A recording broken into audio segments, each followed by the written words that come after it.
কি জোর করা হতো?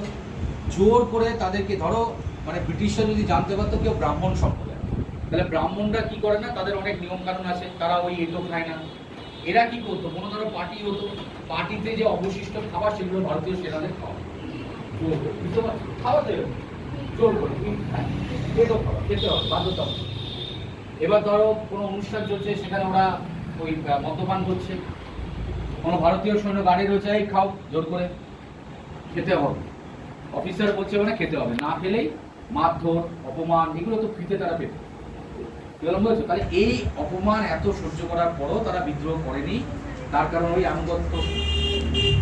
কিন্তু চারিদিকে ঘটে যাওয়া কিছু ঘটনাবলী তাদেরকে অনুপ্রাণিত করছিল, অনুপ্রাণিত। যেমন সেই সময় কি হয়েছিল, একটা সময় তারা দেখেছিল, ভারতীয় সৈন্যরা দেখেছিল আফগান আধিপত্য, আফগান সম্প্রদায় যারা ছিল আফগান, তারা ব্রিটিশদের বিরুদ্ধে যুদ্ধ করে তারা জয়লাভ করেছিল।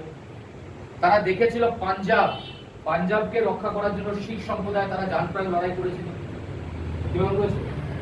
এরকম একাধিক আন্তর্জাতিক ক্ষেত্রে এরকম অনেক যুদ্ধ হয়েছিল যেখানে ব্রিটিশরা তারা পরাজিত হয়েছিল।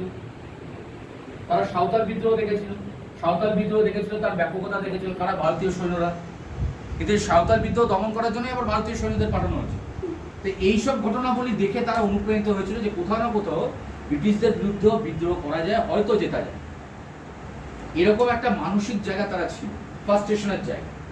তাও তারা কি করেনি, বিদ্রোহ করেনি আনুগত্যের কারণে। কিন্তু যখন কি হলো, যখন আনা হলো কি তোমার এনফিল্ড রাইফেল, ব্রিটিশদের তরফ থেকে একটা নতুন, আগে ব্যবহার করা হতো ব্রাউন ব্রেস, দেখে উল্লেখ আছে, আগে ব্রাউন ব্রেসগুলো এরকম গুলি করে ফায়ারিং করা হতো, এরকম একটা রাইফেল আনা ছিল আগে।